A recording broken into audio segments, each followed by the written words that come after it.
নয়ন বড়ুয়া। জয়, যেমনটি বলছিলাম, VAT tax বৃদ্ধির কারণে মশলা জাতীয় পণ্যের দাম বাড়ছে। চট্টগ্রামের বাজারে কি পরিস্থিতি দেখছেন আপনি সরজমিনে, আর ক্রেতা বিক্রেতারা কি বলছে? ধন্যবাদ ফয়সাল আপনাকে। এর আগের ঘন্টায় কিন্তু আমরা দেখানোর চেষ্টা করেছি ভ্যাট ট্যাক্স বাড়ানোর কারণে কিন্তু আমরা দেখছি মশলা জাতীয় পণ্যের দাম অনেক বেড়েছে।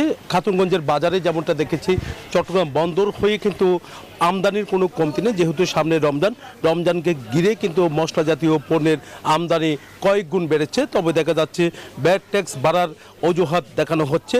হঠাৎ করে কিন্তু আমরা দেখছি এলাচের দামটা সবচেয়ে বেশি বেড়েছে, 4,500 টাকা করে তারা এলাচ বিক্রি করছে এখানে। তো একই সাথে আমরা একটু দেখানোর চেষ্টা করছি অন্যান্য যে মশলা আছে, সব ধরনের মশলার দাম এখন অনেক বেশি। তো শুকনো মরিচ থেকে নিয়ে অন্যান্য যে মশলাগুলো আছে এগুলোর দাম কিন্তু বাড়ছে। যারা ক্রেতা তারা যেমনটা জানিয়েছেন যে হঠাৎ করে যে মশলার দাম যেভাবে বাড়ছে, তো এখন যদি বাজারের একটা বাজার নিয়ন্ত্রণ রাখতে তাদের যে এখানে যারা আছেন, যারা জেলা প্রশাসন থেকে নিয়ে ভোক্তা অধিকার সংরক্ষণ অধিদপ্তর, তাদের যদি তদারকি থাকে তাহলে কিন্তু এই মশলা জাতীয় পণ্যের দামটা কিছুটা কমবে বলে তারা মনে করছে। যেহেতু সামনে রমজান, না হলে এই ধারা যদি অব্যাহত থাকে রমজানে আরও দাম বাড়বে এমন ভয়ে আছে ভোক্তারা। তো ভোক্তাদের যে দাবি, সেই দাবিটা কিন্তু আমরা দেখছি হঠাৎ করে তারা যেমনটা জানিয়েছেন যে হঠাৎ করে যে দামটা বাড়ছে, এই দামটা যেন কমুক সেটাই তারা চাচ্ছেন। এই ছিল আমার এখানকার সর্বশেষ। ফিরে যাচ্ছি আমার সহকর্মী অপেক্ষা করছেন বরিশালী মিলনের কাছে।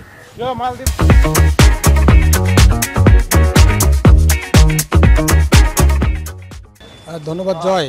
আপনি যেমনটা বলছেন যে আমদানি করা যে মশলার বাজারের মূল্য চড়া, ঠিকই বলেছেন। যে আপনি বলেছেন এলাচের দাম চট্টগ্রামে আপনি বলছেন 4500 টাকা, বরিশালে কিন্তু আমরা দেখছি পাইকারি বাজারি মশলার বিশেষ করে এলাচ বিক্রি হচ্ছে 4800 টাকা।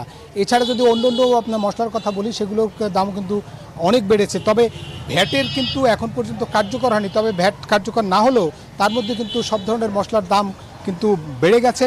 কাঠবাদাম যদি আমরা দেখছি যে আজকে পাইকারি বাজারে বিক্রি হচ্ছে 1250 টাকায়, এবং কিশমিশ বিক্রি হচ্ছে 600 টাকা, কাজু বাদাম বিক্রি হচ্ছে 1700 টাকা বা 1800 টাকা কোনো ক্ষেত্রে। তবে আমরা যারা বিক্রেতা তাদের সঙ্গে কথা বলেছি, তারা আমাদেরকে জানিয়েছেন যে ভ্যাট এখনও কিন্তু যুক্ত হয়নি, তারপরে কিন্তু পাইকারি দোকানদাররা কিন্তু মশলার পণ্যের দাম কিন্তু বাড়িয়ে দিয়েছে, এবং সেটার প্রভাব কিন্তু খুচরা বাজারে আরও বেশি পড়ছে।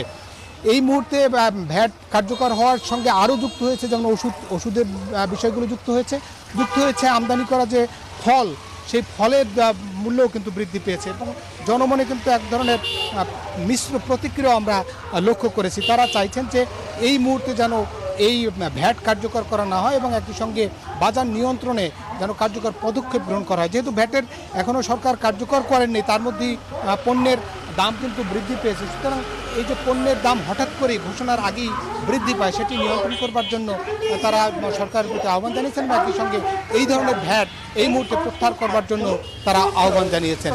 এই ছিল মূলত বরিশাল থেকে আমার কাছে ভ্যাট ঘোষণার আগেই যে মশলার বাজার যে ঊর্ধ্বমুখী হচ্ছে তার সবশেষ তথ্য। ফিরছি স্টুডিওতে। মিলন, আপনাকে ধন্যবাদ আমাদের সাথে যুক্ত হওয়ার জন্য।